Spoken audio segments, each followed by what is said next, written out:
Já viram aquela questão do advogado que bate boca com o promotor de justiça? Às vezes, inclusive, sai algum tipo de xingamento, alguma coisa, né? Pois bem, imagine se o advogado for processado por crime contra a honra. Teve várias pessoas que já foram. Será que é possível isso? Dá uma olhada no vídeo de hoje.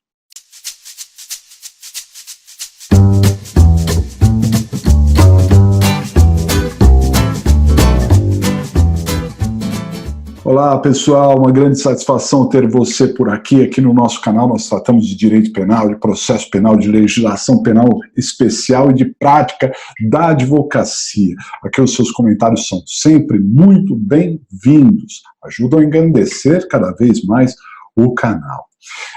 Hoje nós vamos tratar de um assunto eminentemente prático, mas que também é importantíssimo para concursos públicos, tanto é que caiu no exame da OAB, um teste que nós veremos aqui, não é?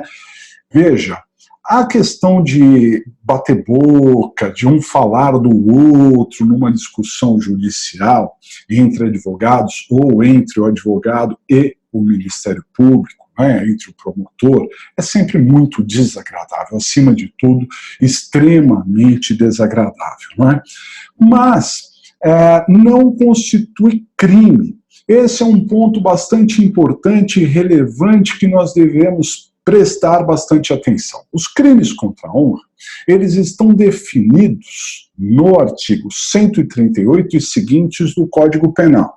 Calúnia, difamação e também injúria, ok? Só que o capítulo dos crimes contra a honra não se encerra no artigo 140 com a injúria. Depois tem várias regras, causas de aumento de pena, ação penal e outros assuntos, e um artigo muito importante, que é o artigo 142. Eu já volto a ele, vamos primeiro saber do que trata o teste que eu quero mostrar aqui para vocês. Dá uma olhadinha na tela.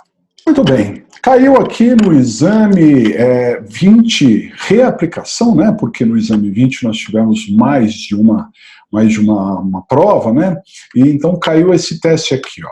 No curso de audiência criminal, João, advogado de Pedro, acusado da prática de crime de estupro, em sede de alegações finais orais, né, assevera que o representante do Ministério Público é arbitrário e tem a sede da condenação, não se importando em acusar uma pessoa comprovadamente inocente, né? E o MP se sentiu meio ofendido com isso, né? Então, atendendo à manifestação do promotor de justiça, que se sentiu ofendido, o juiz destituiu o advogado, esse é um ponto importante aqui do teste, e nomeou defensor público para continuar na defesa do acusado, que, na ocasião, não estava presente. O acusado não estava lá presente. O defensor, então, concluiu as alegações finais orais. Na mesma assentada, o magistrado determinou a extração de peças com encaminhamento ao Ministério Público para apurar possível crime contra a honra praticado por João. Pedro, assistido pela Defensoria Pública, acabou condenado na forma do pedido inicial. João, por sua vez, após representação do promotor de justiça, vítima, foi denunciado pela prática de crime de injúria. Considerando apenas as informações constantes na hipótese narrada, responda fundamentadamente aos itens a seguir.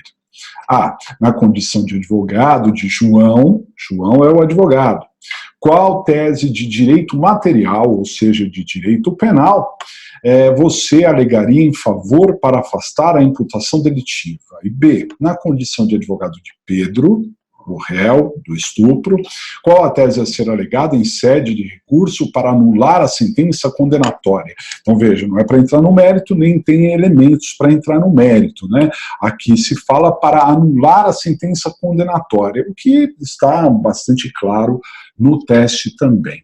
Então, vejam só, pessoal, aqui nós temos duas questões importantes, né?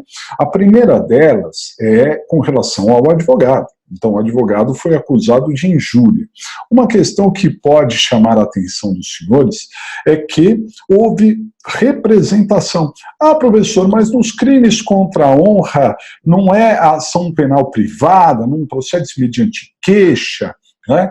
Bom, quando a vítima for funcionário público, não, depende de representação. Na verdade, é uma questão meio híbrida aí, né? E não há erro nenhum, de acordo com o artigo 145 do Código Penal, nesse sentido, né? Mas, como eu estava dizendo, esse processo contra o João Advogado é equivocado, porque o artigo 142 traz algumas escusas, né, que não caracterizam o crime, excluem a tipicidade da atitude, né, que são algumas ofensas, por exemplo, as ofensas irrogadas em juízo, que é o caso aqui, às vezes no calor de uma discussão judicial há algum tipo de ofensa, né? E essa ofensa irrogada em juízo, ela não deve ser caracterizada como uma conduta típica, né? Então o fato é atípico. Além disso, a crítica a uma obra de arte, a uma obra literária, e também a manifestação do funcionário público, né, sobre alguma situação, não constitui crime contra a honra, né? Então temos ali uma excludente, né? Eu tive um caso há muitos e muitos anos em que o meu cliente foi bastante humilhado pelo Ministério Público, que falou um monte de besteira lá dele. Ele era inocente, inclusive o juiz o absolveu ao final. Olha, eu no começo da carreira estava com sangue nos olhos, eu queria processar aquele promotor de qualquer jeito, mas não foi possível. Primeiro porque o meu cliente também era uma pessoa muito simples, ele ficou feliz com a absolvição e tudo certo. E segundo, que é uma ofensa irrogada no calor de uma discussão judicial, e por isso não caracteriza um tipo penal. Ok? Outra questão importante do problema diz respeito à destituição do advogado, né? Quer dizer, o juiz destitui o advogado assim? Bom, em alguns casos o advogado tem que ser destituído, né? Quando o réu estiver completamente indefeso, né? Se ele estiver indefeso, o advogado deve sim ser destituído. Mas não era o caso aqui. Esse é o primeiro ponto. E segundo, mesmo que se fosse o caso de uma eventual destituição, o réu teria que ser intimado para constituir novo defensor. O problema deixou claro que o réu não estava presente em audiência, portanto, não pode já colocar a defensoria pública. O réu tem o direito de contratar o advogado que é de sua confiança, né? Esse é um ponto bastante importante, fere, portanto, a ampla defesa, o contraditório, né? Então, é por isso que deve realmente ser anulado o processo, né? Um caso de anular, sim, o processo. Vamos ver a expectativa de resposta pedida aqui na OAB. Dá uma olhada. Então diz aqui, ó, o examinando deve defender que não foi praticado crime contra a honra de funcionário público por parte de João, pois este estava apenas atuando na condição de advogado de Pedro, não ultrapassando os limites daquilo que sua função lhe permite. Em tese, o crime praticado por João seria o de injúria.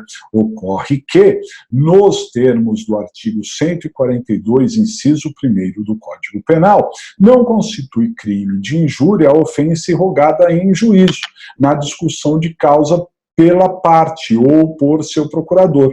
Assim, a conduta de João foi atípica, não configurando a prática de crime contra a honra, pois a possível ofensa praticada foi na discussão da causa, defendendo o interesse de Pedro em juízo. B.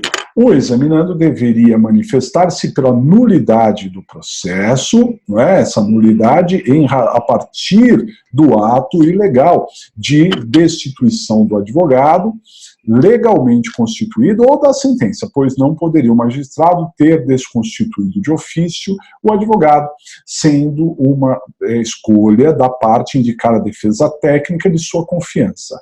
No caso de ser necessário outro defensor, deveria o juiz intimar o acusado para que se manifeste seu interesse em constituir outro advogado, ou ser assistido pela Defensoria Pública. Na hipótese, a desconstituição de João e a posterior nomeação de defensor público para a elaboração de alegações finais, sem nem mesmo ter conversado com Pedro, prejudicou sua ampla defesa garantida pelo artigo 5º, inciso 55 da Constituição Federal de 88, né? Razão pela qual deve a sentença ser anulada. Ok?